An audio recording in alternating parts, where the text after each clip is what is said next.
Hi, everybody. I'm Lee Wind, and I am the Chief Content Officer for the Independent Book Publishers Association, and we're really glad you are watching this recording of Translation Rights 101. We are joined by Allison, Olson, and Margaux Weisman from DropCap, and also Terry Nathan from IBPA, who is our in-house expert on translation rights. So I'm going to stop sharing these slides, and I am going to transfer over to the other slide deck. So hold on one second.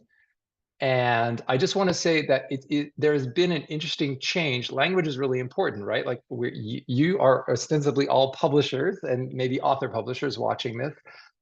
We don't call it foreign rights anymore because that's sort of a little bit like the perspective of that is a little weird, right? It's saying that everybody else is foreign, and if you really are thinking internationally, you're thinking about translation rights.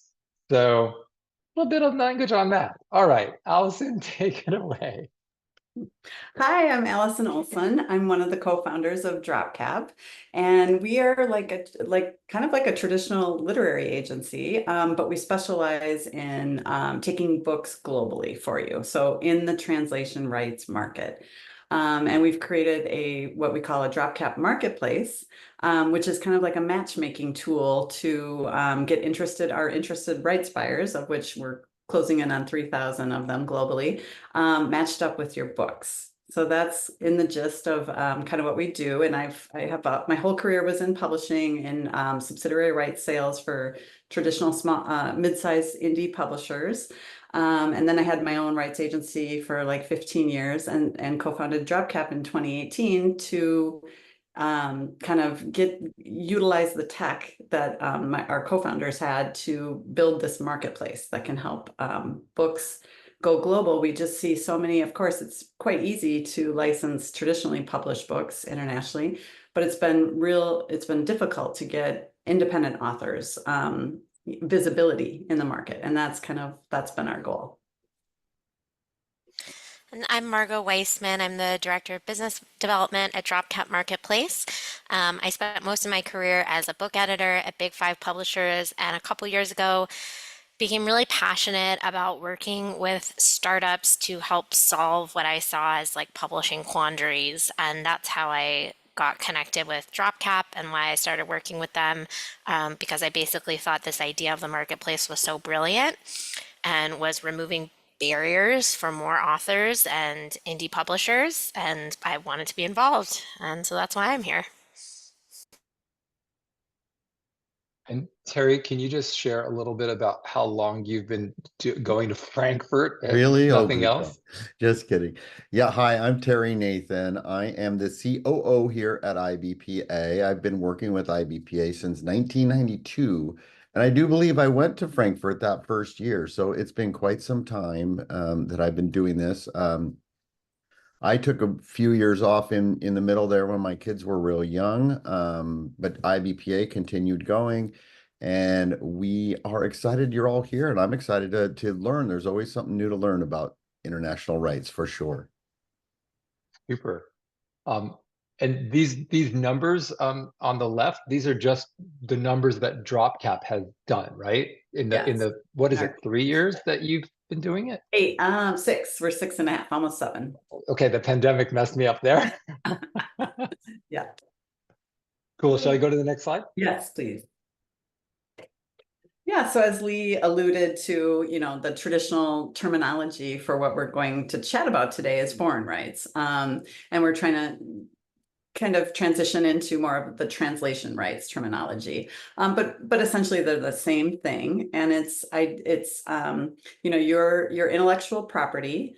You can utilize that. You can sell it in any different way. So obviously you're selling it in English, and then you can go ahead and market that in many different formats: print, audio, digital, ebooks, everything in each market. So in French, in Chinese, in each different market. And that's what essentially translation rights are. Are you seeing a lot of packages when people when you're making a deal for a book? Are they saying we just want the print book rights, or are they saying we Not want? typically, no. These days, almost every license includes ebook rights and more and more foreign rights. I mean, sorry, audio rights in addition. Oh, So a lot super of the interesting. bigger, yeah. So But that means they're sometimes it can paying be a more, French. hopefully. What's that? They're paying more, hopefully, for all three of Yes, those. absolutely. They pay more, and obviously there's royalty rates that are specific to each version. So whether it's ebooks or print. And then sometimes we also sell, like, for example, German print rights to one publisher, and then a specific German audiobook publisher will license just the audio. So it can be split as well. Right. Super interesting. I get a lot of authors reaching out about DropCap Marketplace and they ask if we will translate their book. So I just want to specify that we don't do translations. And that's something that is typically the responsibility of the publisher who licenses your book. So it's not something that an author should necessarily pay for out of pocket. If you get interest from an international publisher, they will pay for the translation. Oh, and just I had a conversation with a publisher yesterday that publishes children's books in English, and they were wondering, I'll put the question to you all. The question was, can I just run the English language through an AI translation program and publish that in Spanish? I would not recommend that at all. It's always infinitely better to find a wonderful publisher in Mexico or Spain or Latin America that is invested in your book and produces a quality expert translation, and then does all the promotion and does all of that for you. And we have a lot of authors that still, with that license, would buy back editions. So they'll buy several hundred copies to sell in the US. And all of the Mexican and Spanish licensees, they all have either distribution in the US, or some of them have offices here too, because there's such a huge Spanish language buying public in the US as well. So they are served. But as far as AI doing translations, I would not recommend that. Right. I mean, I thank you. I just think, think of the reverse. If you found a picture book in Spanish and you ran it through an AI program to get an English translation, would you ever imagine that you could publish that and it would be good, or, lyrical, or even make sense? No. There's an art to translation, and, let the professionals do it, because that's why they're professionals. I see some questions coming in the chat. I'm going to hold them, and we will get to those later. Okay. Let's go to the next slide. Yeah, so this is like a flow chart just to show you how translation rights works. Obviously, nothing happens until we have a fabulous book by a fabulous author. And authors can choose whether they want to self-publish, of course, or if they want to hire a literary agent that would maybe pitch to traditional publishers. Or they're going to do it all on their own. So that process kind of follows the same. Then you have an actual printed published English book. In this case, Book of Azrael was self-published, and then that author is busy, of course, promoting the book in English and worldwide in English. And they can choose to hire a rights agent.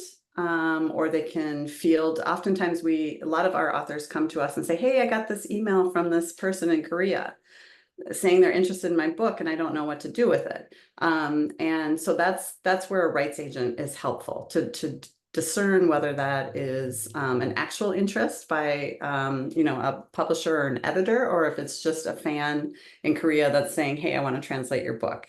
So you'll decide whether you want to hire a rights agent, and then rights agents, typically, we're one of them, but there's many to hire.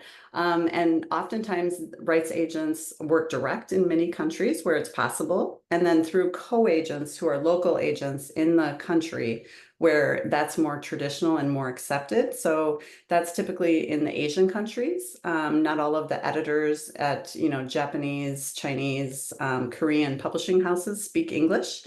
And so they like to work with a local co-agent. So the team can become both a rights agent and a co-agent, or it can go direct to the international buyer. Then it's the job of the rights agent, whomever you hire, to pitch your book to the best buyers in each market. And then once they've done that and they've found a home, hopefully, if you're lucky, you end up in an auction situation where you can have several different Spanish publishers bidding for your book, for the rights to your book. At that point, the agent will do all of the negotiating, create the contract, funnel all the payment back to you. And then the work goes into the hands of the licensee. And then the licensee needs to hire the expert translator, create a promotional and marketing budget and plan, and go ahead and publish. So this example here, Book of Azrael, I think we're licensed in maybe about 15 languages now, and this is the French edition. And so for the author, for the whole funnel for the author and indie publisher is, start to finish, you start with your English book and you end with the foreign edition, as well as the revenue that comes with it. So, Allison, I'm curious. So, in America, there's a lot of expectation. Maybe it's more in the children's literature world, which is the one I'm more familiar with, about the author doing marketing and doing, building consumer demand for their titles. But an author isn't necessarily going to be able to do that if for the translated version of their title in French. So, is the expectation of these international publishers different in terms of how they're going to get the word out about the books? Yes, they're going to do that locally. I am seeing an uptick in our licensees asking, hey, do you think your author would do an interview with us, which are all conducted in English. And then they have it translated and then they use that for promotion. So I am seeing that. But for the most part, I mean, of course, the foreign licensee would love to see an author that has a huge following, because that does translate into their markets too. Because if they say even a French reader, if they see an author like Book of Azrael, Amber Nicole has a huge following, and they likely already know about her if they're interested in that genre, even if they're reading in French. So I guess the answer is it's on the licensee to do the promotion. The author is not expected to do more. Sometimes they're invited to. Sometimes they're invited to do a book tour in the local territory. That's very, very rare, but it does happen. Cool. And it's such a thrill for publishers and authors to see. Well, I'll speak as an author. It was very exciting to see like the German edition of my first picture book. I was like, what? How cool. So, all right, next slide. Oh, wait. And I just wanted to say one thing. IBPA, for those of you that don't know, we generally call self-published authors author publishers, because we kind of think if you're doing it by yourself, you're not doing it properly, because you should be hiring professionals to edit your book, to design the cover of your book, like all the things that nobody would pay you to do on their book. Like if no one's going to pay me to design the cover of their book, I shouldn't be designing the cover of my book, right? Like I'm not a professional cover designer. So we really want at IBPA to make sure everybody's publishing their books professionally, because consumers don't care if the author is the publishing house or if it comes out from a big company. They don't really care as long as the book itself is great. But the industry tends to care. So IBPA is doing a lot of work to sort of with education and with advocacy to sort of make sure books are judged on their quality. And I think that when a book is successful, it does have a chance to have this additional audiences and this additional revenue stream, which I think is pretty exciting. Next slide. And I clicked on the wrong thing. There we go. So a lot of people ask us about the timeline of what, from the English published edition to their first foreign deal. And it can take up to a year. It really can. And that is, and it gets traction, later in the US, and then suddenly that specific topic is in style or in vogue in France. It might be a couple years later too. But here's an example of one that went a little bit faster, is, this author and author publisher, as you say, Lee, decided to sign up with us in December, and then decided to join a London book fair promotion. We'll talk about the IBPA and DropCap book fairs down the line here in March, and then brought the book to the book fair, And there I am discussing the book with the eventual buyer of the Indian English reprint license. And so that whole span, and that he signed that contract in July. So we started in December and the deal was done in July, and that was a 7-month process. So I would say between 7 and 12 months. So don't get discouraged, you know, if you or start to feel out some of the inquiries you're getting. It takes many months, if you can imagine. The editors at most publishing houses, even domestic or international, they have a team of people they have to convince. And like to Lee's example of you were so excited to see your German edition of your children's book. Imagine they first went and looked at all the German original children's books before they picked yours. So that's a huge compliment, because it's much easier for the German publisher to not have to pay for the translation, not have to deal with, you know, a company in another country, and rather, you know, work with their own local authors. So it's a real compliment. It really means something to get your book translated into another language by a publisher. And it can take some time, so don't get discouraged. That's cool. I do want to ask about time. So if somebody then, you know, sends their book, you know, puts it on the market in the DropCap marketplace, and they send their book to the shows, and they don't have a response in that first year, is the expectation that it has had its moment and its chance, and unless something dramatically happens that's different in the US market, that they kind of gave it their shot? I think you can reasonably hold on longer than 12 months. Really, I just licensed a book the other day that was published in 1974. So you just Wow. never know. And if you're, you know, if you're in a marketplace that's a low cost, or you're just fielding your own rights inquiries yourself, there's really no time limit. But I would say, you know, you don't want to focus a lot of your energy if after a year no one's even clicked on the book or even looked at it. Then maybe we are determining that perhaps this book is great in the US and domestically will have some success, but just doesn't translate internationally. So I guess I can't answer that as far as there's no magic timeline. Yeah, and things change. It's kind of weird. Like Yeah. when the zeitgeist, you know, shifts. Like I wrote a book about Abraham Lincoln being in love with another man, which is true history, by the way, in 2018. And now there's a movie coming out in the US that has so much publicity and attention to it. And I'm like, oh, well, that's interesting. So Absolutely. you never know the timing of these things. Yes. So some additional things to expect from licensing is it gives your book to this point, it gives your book a longer longevity, because what happens is, let's say it's run its course in the US, but maybe year 4 you got a French deal. Well, that French deal is likely, well, it's at least 5 years long that they're going to be publishing your book in France. So now you're at what book? You're at year 9. And if you've placed it with a good French publisher and it's done well, they will likely license that for another 5. So it can really lengthen out the time that your book is reaching readers everywhere. Foreign rights audio, as I mentioned earlier, is a really growing revenue stream, like it is in the US. I think, right? All authors want an audio edition in English, and that's starting to really take off in every language. Once an author or a licensee has licensed a book by an author and done well, again, let's give the French example. It's very common that they're going to want your second, third, fourth book.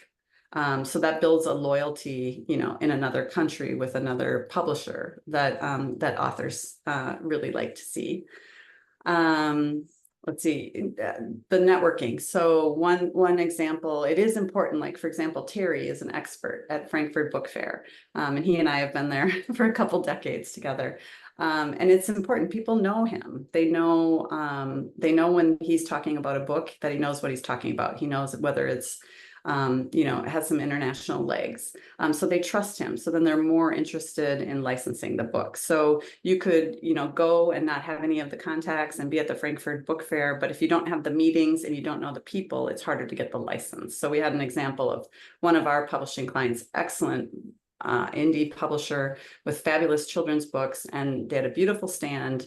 And they'd been there many years, and then we took it. In the first year that we had their books in our stand, we were able to license it in many languages. So that's just an example. And it's not because anyone's better. It's just about the networking that you have. Right. The books hadn't changed. They No, weren't different. It's just the relationships were different. Exactly. Yeah, and then the last thing is just there's all kinds of out of the box types of licensing you can do domestically and internationally. One example is a real specific niche business book that was about retail sales that we were able to license to a big box retailer that then they sent to, I don't know, 30,000 of their employees. So you can, and they just noticed that from our marketing things. So there's different, it's not just the international licensing. You can, as you market your book, other people will see it. So I think just be open to other types of licensing. I want to pop in with a question by Rosanna. Is this for every kind of genre, like memoir and as well? It's definitely, you have given us some nonfiction examples, but the question was about memoir. Yeah, memoirs work. They're a little trickier. They have to be an interesting story that would be interesting to, a reader in the Czech Republic. So there has to be some sort of tie. But definitely, if it's getting some legs, if you're winning some awards in the U.S. and you're seeing some traction, and it's not too specific to that only a U.S. reader would be interested, then I think you have a shot with any genre, including memoirs.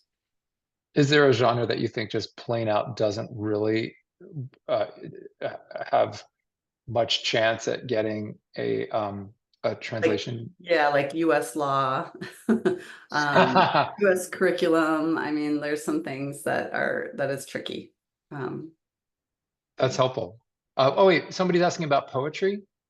Poetry is different. That one is difficult. We don't have a lot of success. I think we've only had a handful.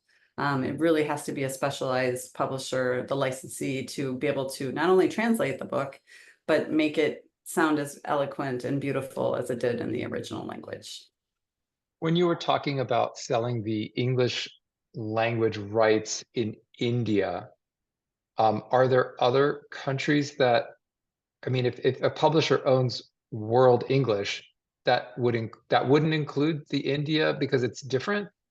It's like a different printing? Now, if they are exporting to India, oftentimes we have both editions in the market, but it's up to the author. Each market can be carved out. So if you have World English with a certain publisher and they want to keep it all, that's fine. We just don't work on that.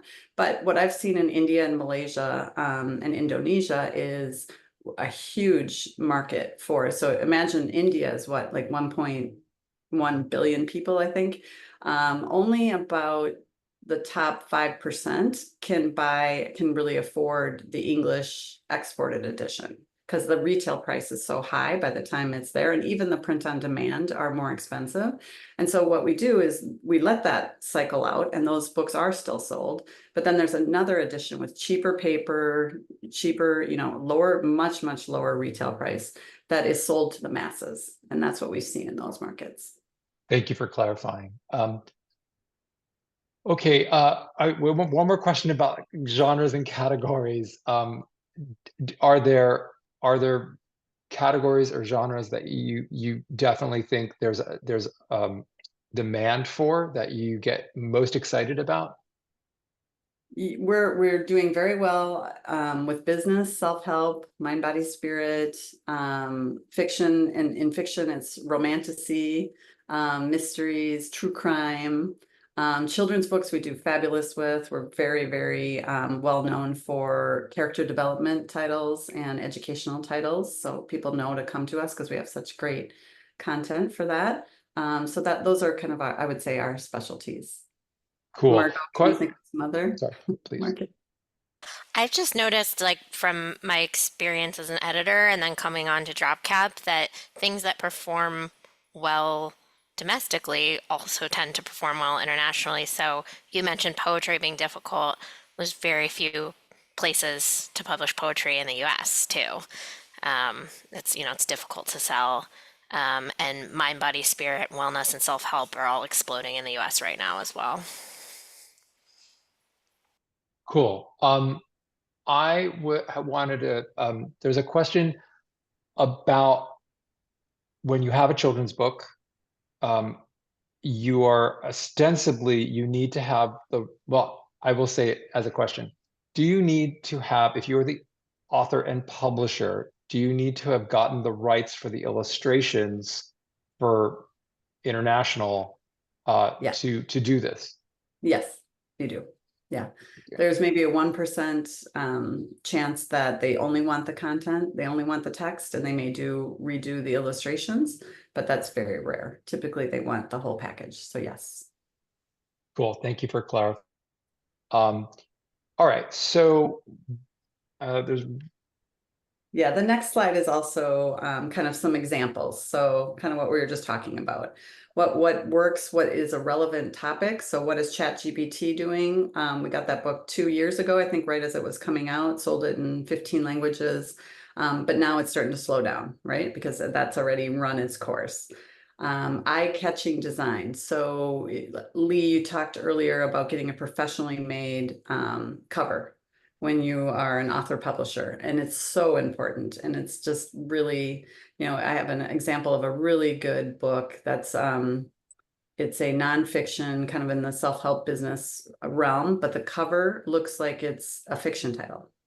And despite how much we promise the the licensee that this is actually a really good self-help book, they don't catch it because they're so distracted by the cover. So that's very, very important. A universal message. So like this is, character development and about body consent and things for children. So that's a universal message that can gain, it can become popular. So that's a very big topic in children's book publishing right now. And so then that's something that editors are looking for. And then of course, impressive sales. Who doesn't want that? That's great.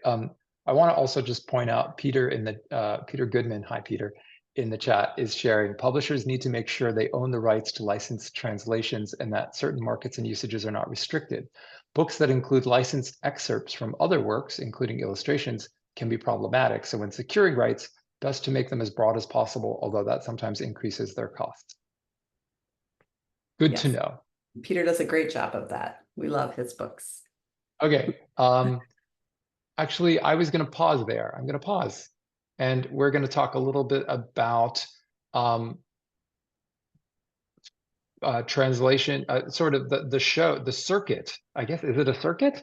There are all these different translation rights fairs and shows. And I guess let's start with Frankfurt, since I believe it is, well, they've touted it as the most important rights fair.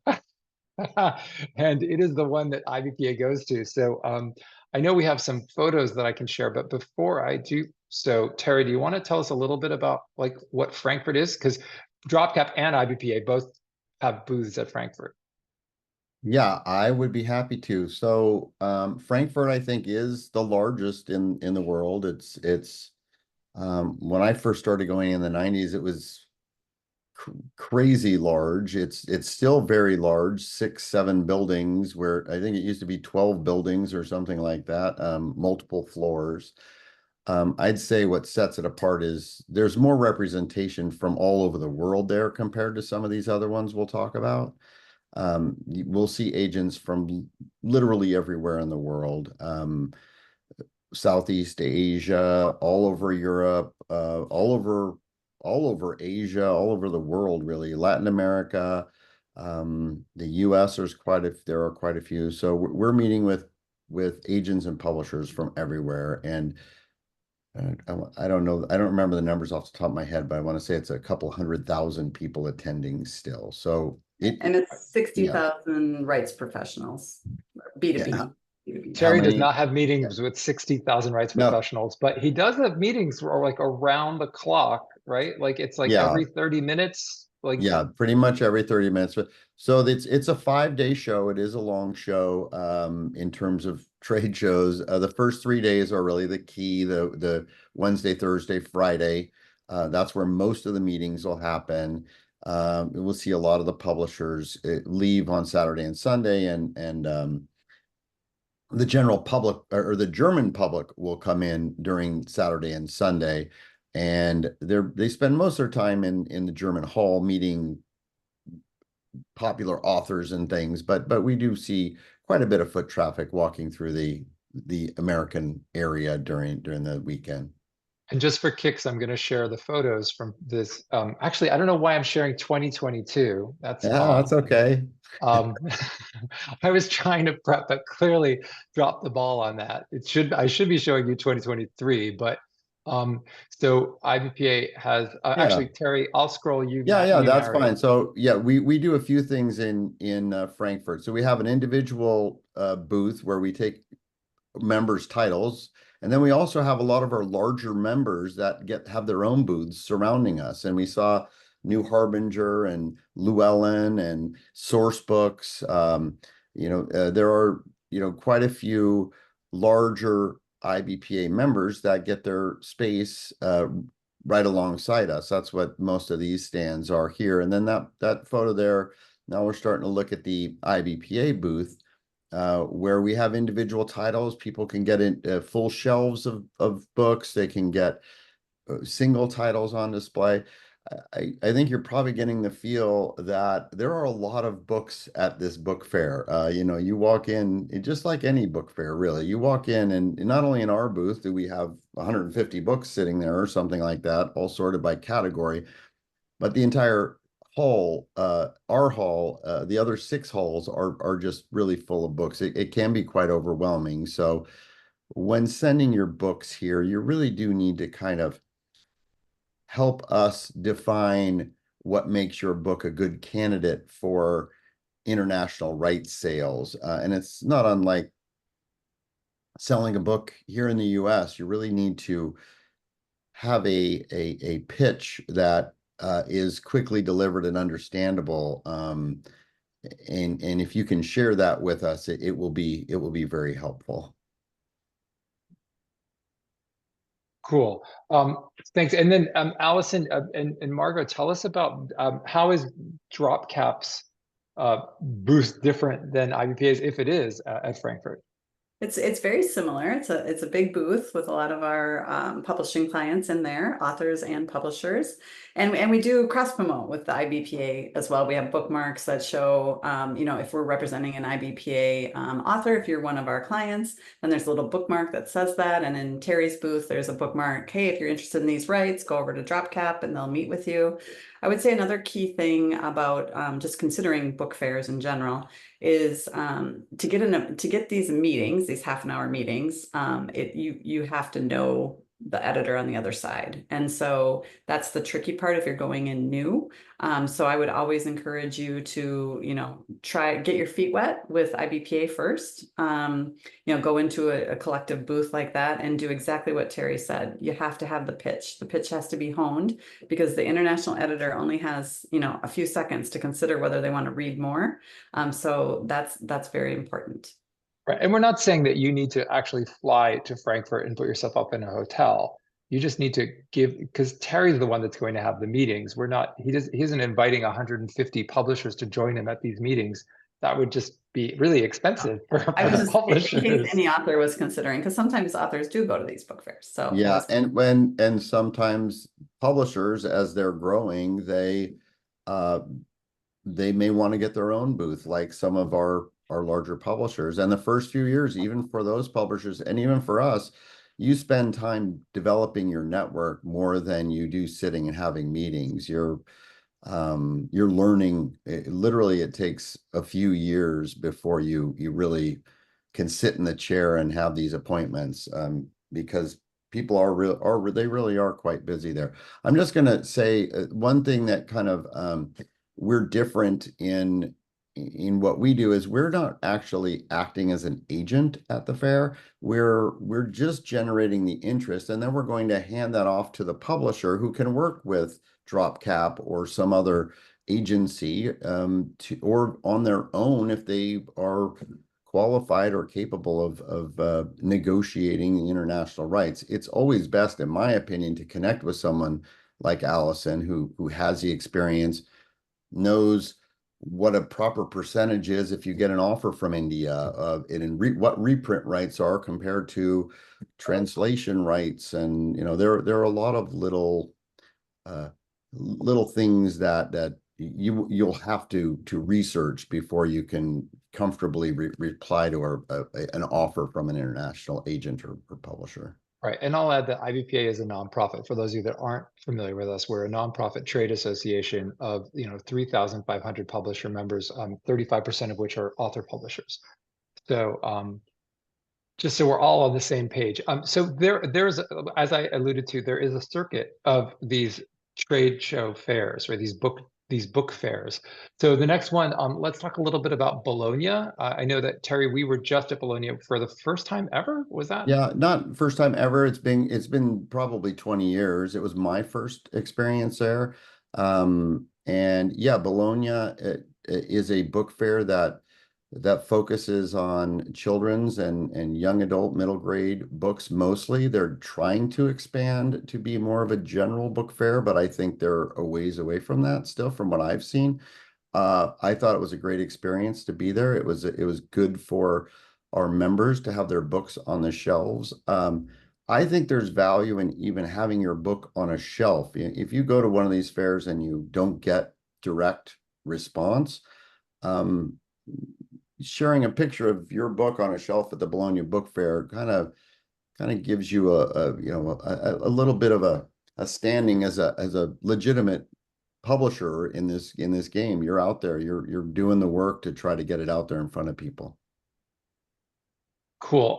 And then Allison and Margaux, tell us your take on Bologna, because I know you go to that one. Yeah, we go to that every year. We also have a booth there, and it's definitely the premier children's book publishing get together of the year. So if you have to pick one, if you're a children's book author and you want to have your book showcased there, that would be the one. Frankfurt is, the all-encompassing. It's adult and children, and it's the most global one. And then there's Bologna and London in the spring. Bologna focuses on children, and London is adult titles, and those are the two that are good. Like if you're publishing a lot of books per year too, it's important to consider all three of those fairs because they're at different times of the year. Those two are in the spring and Frankfurt's in the fall. So then tell us about Guadalajara.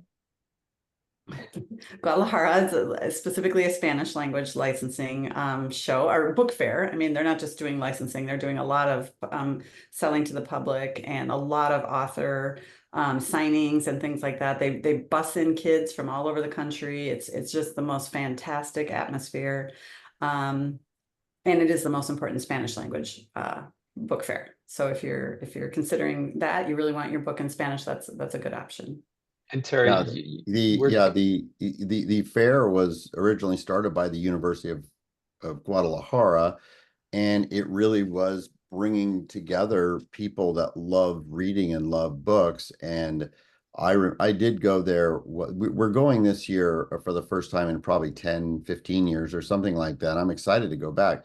But yeah, the energy there was absolutely amazing. Those busloads of kids, just seeing the love of reading. It's, we get lost in the business side and it's such a grind sometimes, but just feeling that energy of the love of reading is worth the price of admission.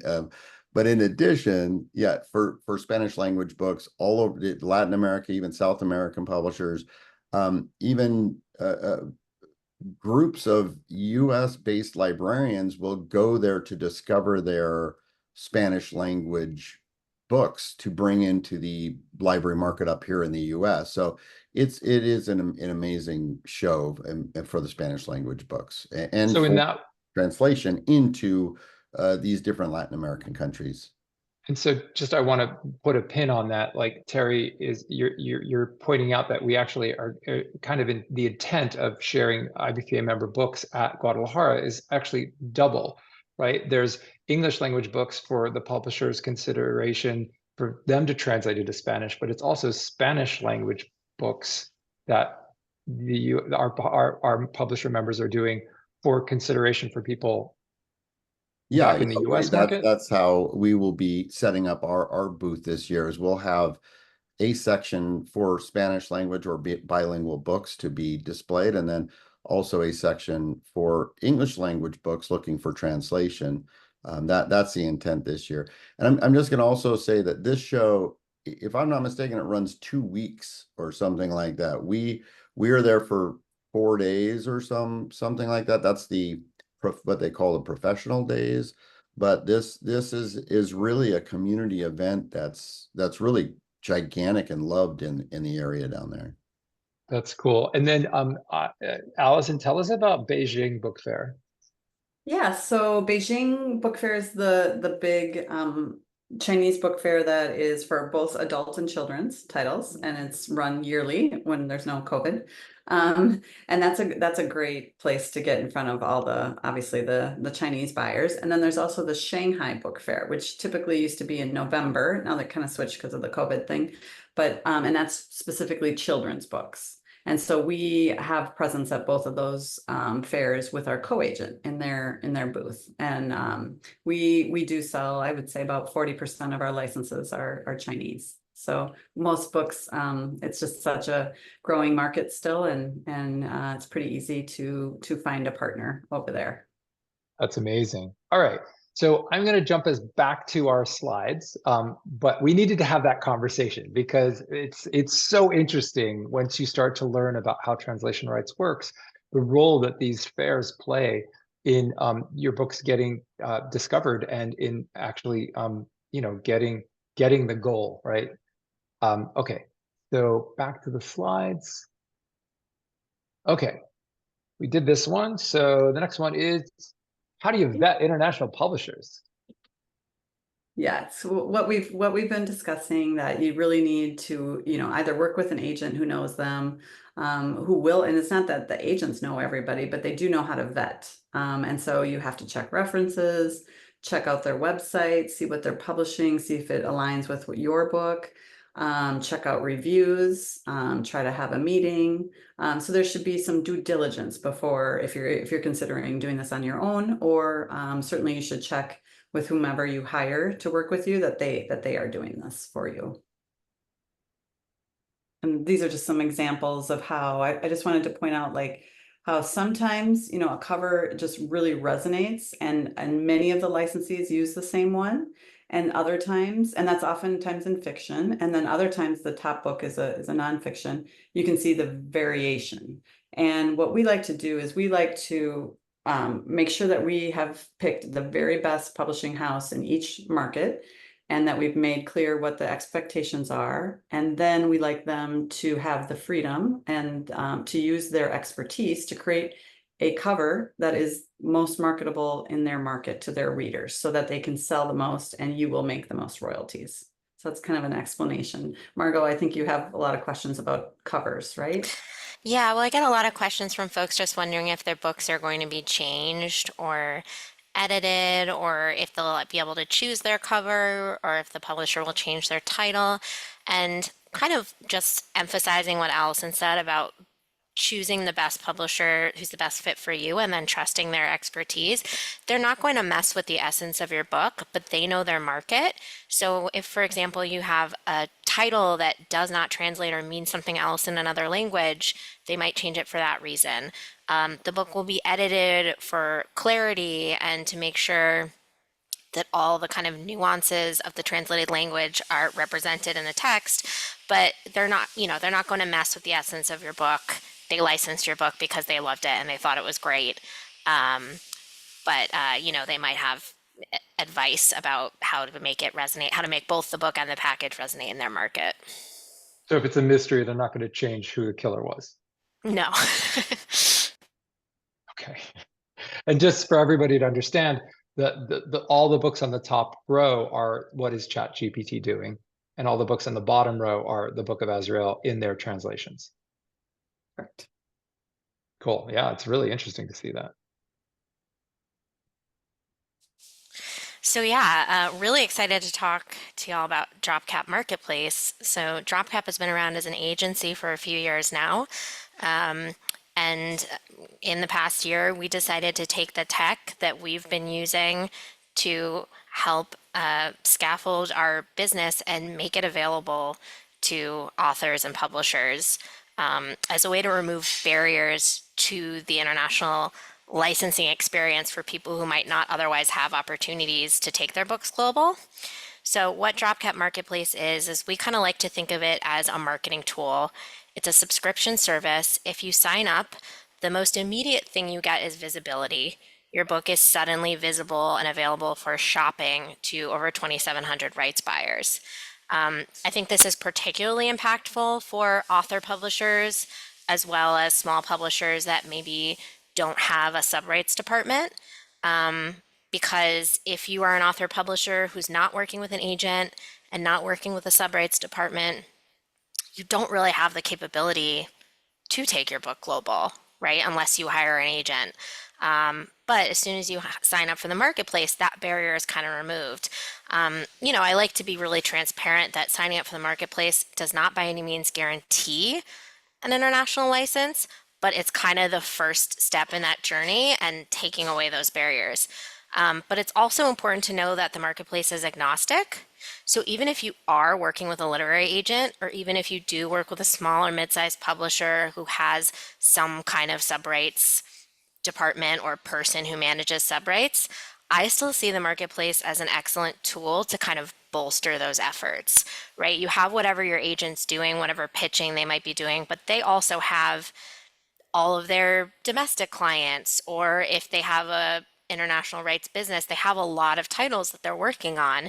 So I kind of see it as, why not add this extra tool to your arsenal, particularly if licensing the book internationally is something that's important to you and adding those revenue streams. Why not just, put an extra, quiver in your arrow in your quiver that allows you to kind of take the book internationally. So that's the most immediate thing that you get.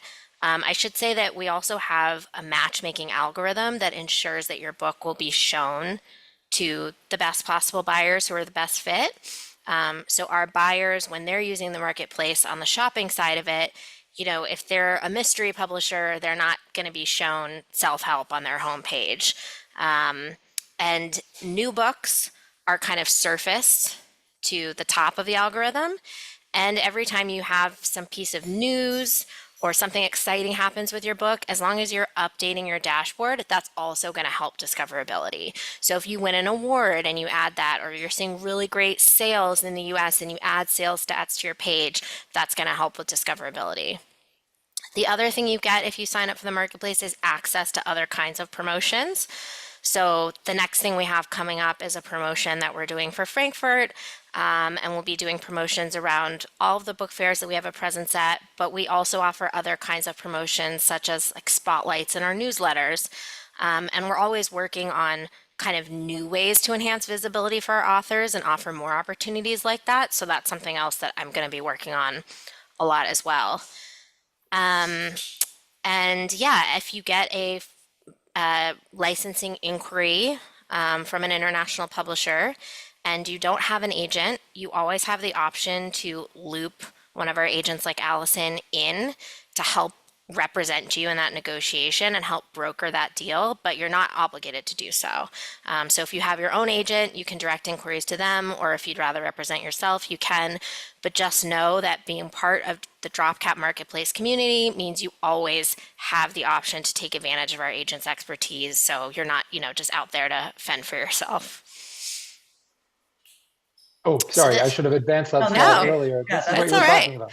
Yeah, so this is just a couple examples of things that we do to get our books out there. So you're not just kind of listing it on the marketplace and just letting it languish. We're always working to make sure that our books are getting in front of rights buyers. This includes monthly pitch emails. It includes featuring titles on social media, drip campaigns. You also get a customized sell sheet. So when you put your title on the marketplace, you have the ability to then download all that information that you include on your page in the format of a sales sheet, which is kind of cool because if you need to promote your book outside the marketplace for any reason, for example, if you're applying to a fellowship or you're doing your own publicity outreach, if you don't have a publicist, you can actually just use that sell sheet for other purposes. So those are a few of the things that you get if you sign up for the marketplace. And IBPA members have access to a discount, which is pretty awesome. So you can sign up with just one book, or if you are a small publisher or you're an author publisher has multiple titles, we have a 2 to 10 book level. And then we have our enterprise level, which is 11 to 50 books. And if you have more than 50 books, you can still sign up for the marketplace. You just email me directly and we would set that up for you.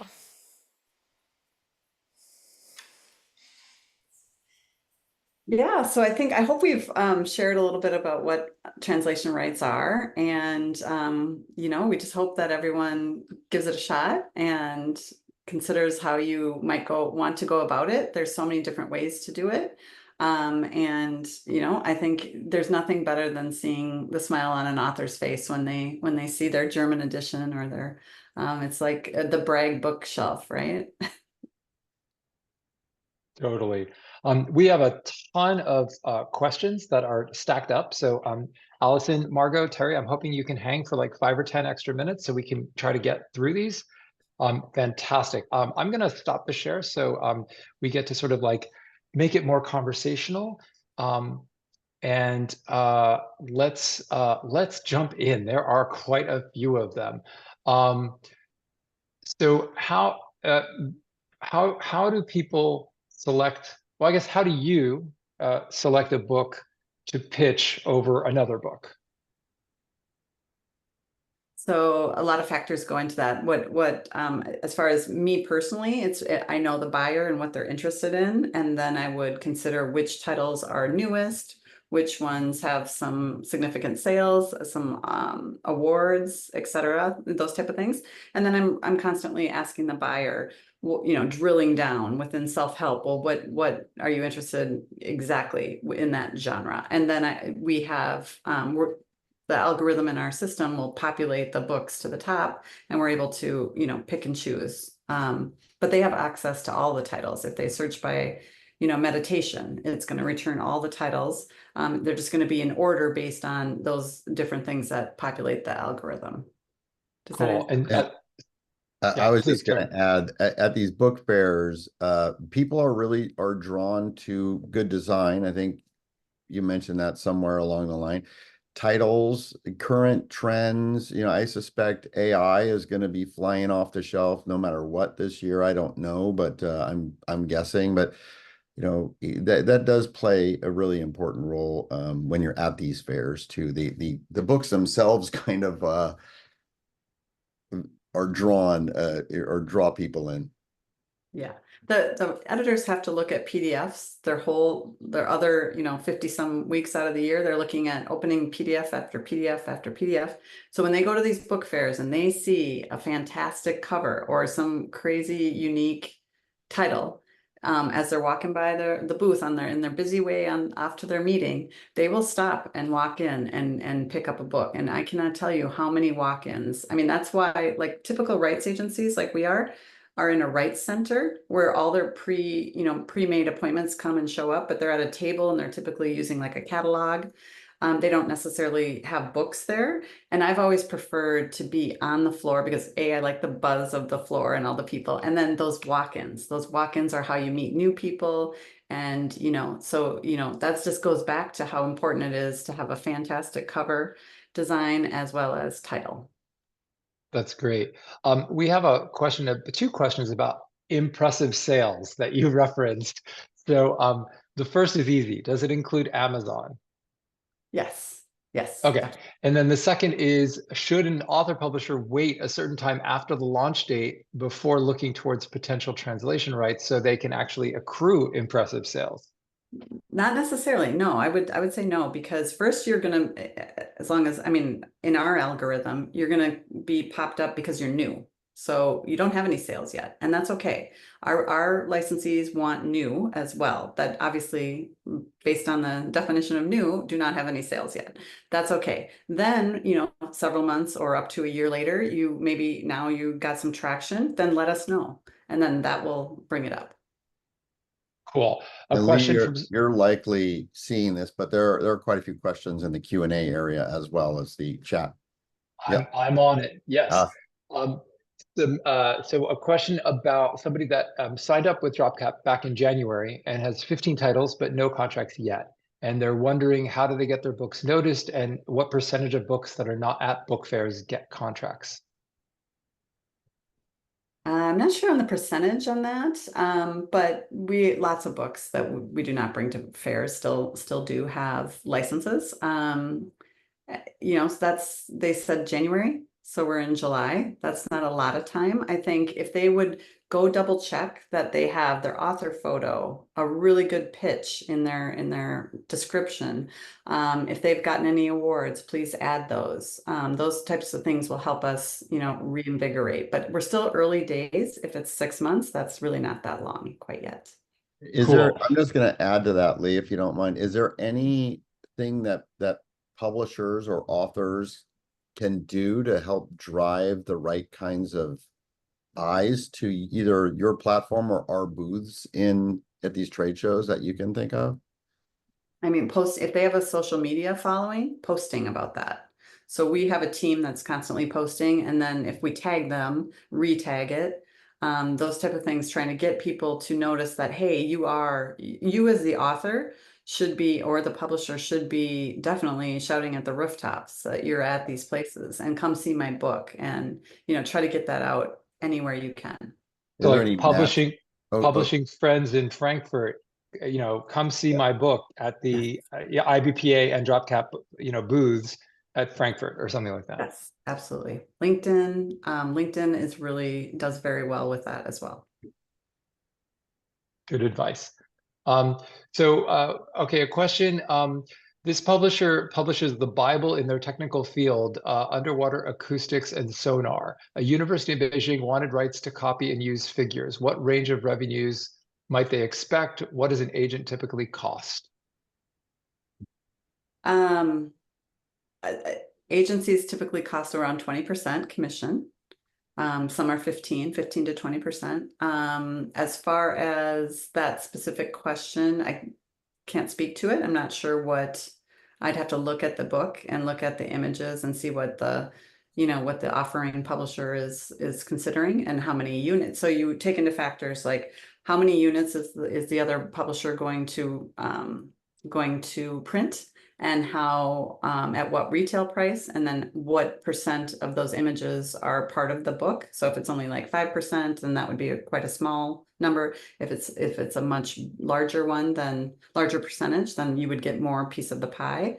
I find a lot of times with the real technical titles that the reader is typically somebody who already reads in English. And so oftentimes those real technical books aren't translated as often, because so many of the readers globally, like engineering of, the Eiffel Tower, like a lot of engineers read in English. And so then those books are a little bit more challenging to license. And I'll add a little bit to this. When you're working with a co-agent, are the commissions split? Are both people getting commissions? Is the buying company paying for the commissions for the the agent on the other side? You know what I mean? Yeah, no, they're stacked.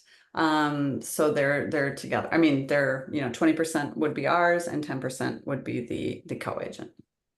So 30% would be the upper ceiling of the commissions you're paying on a translation rights deal. But those co-agents are great because they're representing sometimes 100 publishers more in a certain market. But yeah, they're key in a lot of cases. Is DropCap?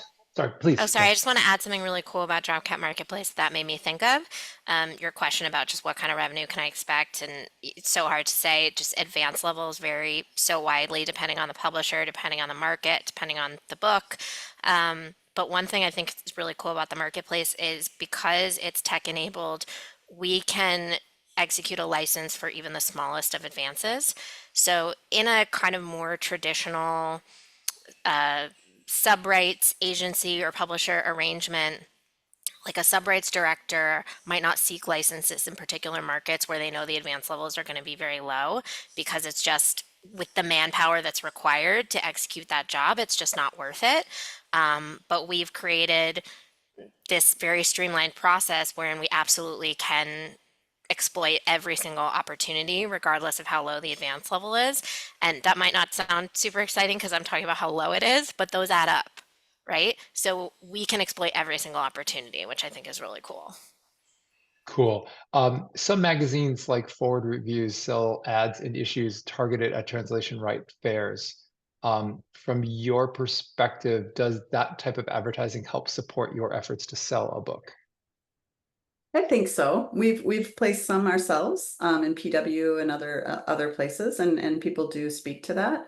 Like, hey, I saw the book and here, and I came to your booth. So I think that's worth exploring. I think better use of your funds would be to send a book to a fair. That would be on my list. That would be the top option. Cool. And just for clarity, the way that the IBPA benefit with the member benefit for DropCap works is that it's there's a code that you would then use on the DropCap site. And we will be sending, with the recording, we'll send you all the links and all the contact information for everybody as well. So Judy has a question. Do we sign up with both DropCap and IBPA if we want to take our book to Frankfurt? I'll jump in, sorry. Yeah. You don't need to, but you will get more exposure. We have different people coming in our booth than DropCap does.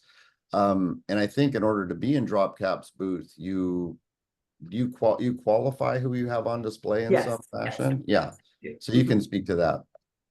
Yeah, so we run a promotion where you can apply to be in our booth, and we'll take a look at your book, take a look at your pitch, and and make sure that it would be something we think would be a valuable use of your money, and also would be of interest to our buyers. So and we'll be sending that out too. And like related, I said, we cross promote with the IBPA booth too, so we're getting people running back and forth saying, "Oh yeah, I saw the book over here," so it works great. Related to that, Allison, is DropCap selective of the titles that you include on DropCap Marketplace? No, nope, that is open to anyone. Cool. So somebody's asking about help with creating a sales sheet. So as was explained, if you do the DropCap thing, that's part of what you get. But IBPA does have a lot of resources on creating sales sheets. I will include that in the recording. We have a great article in our magazine that sort of walked you through a sales sheet, and I'll include that link with the recording.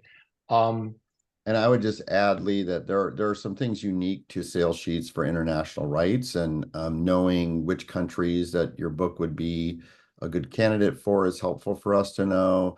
A pitch, why it makes sense for those countries is helpful for us to know. So there are a couple of tidbits that you can add to whatever a generic sales sheet is.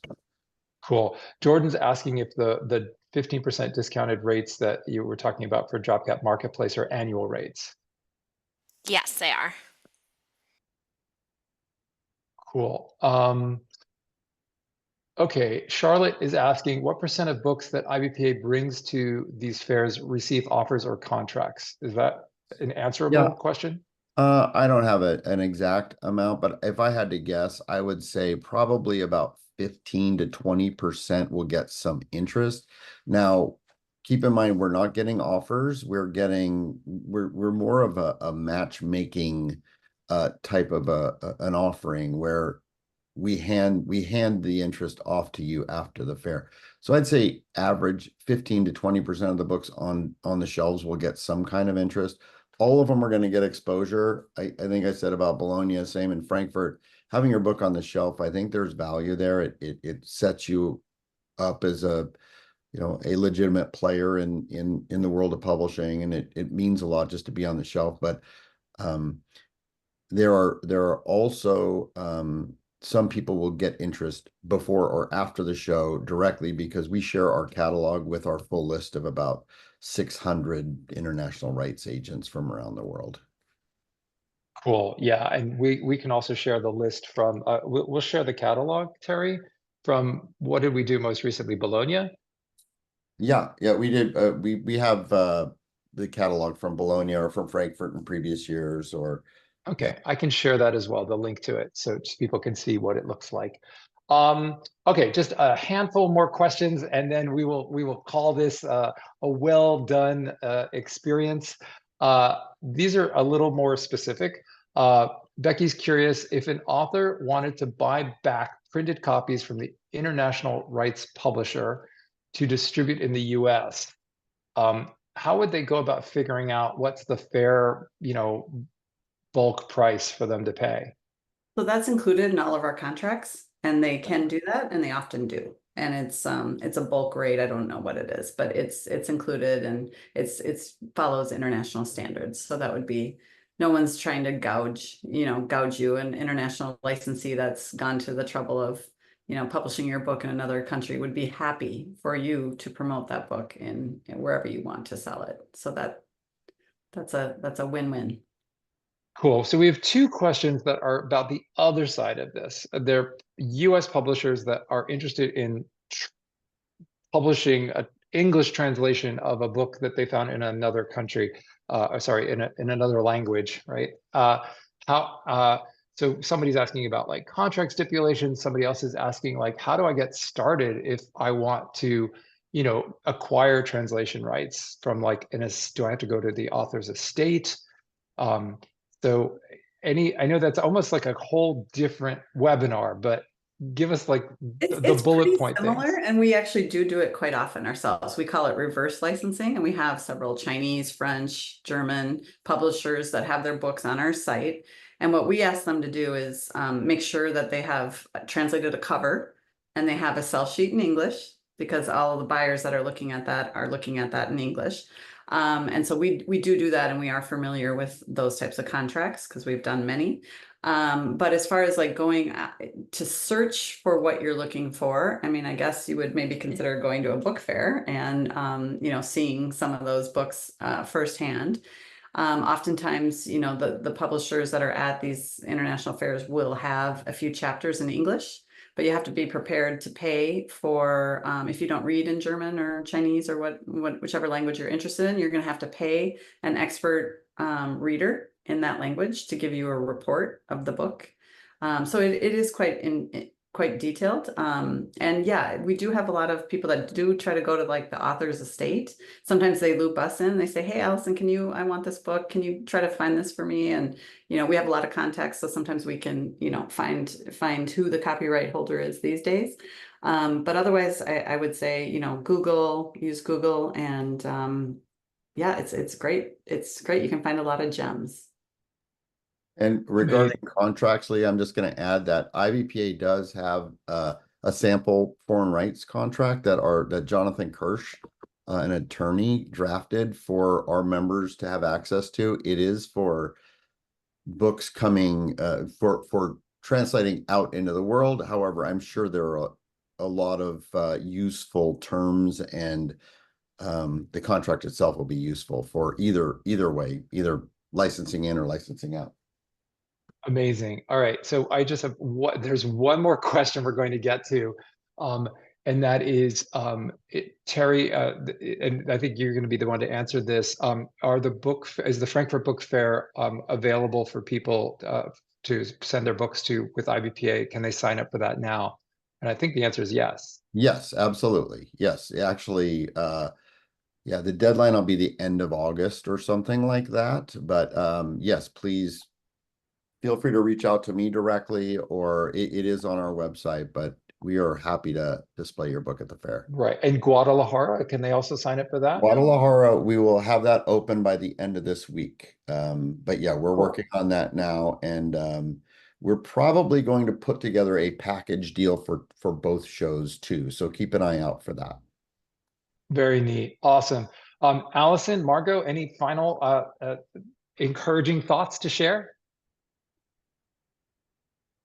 Just go for it. I just think it's so exciting when you can see traction in another language and see your foreign cover, and just be open to it. It's a great experience.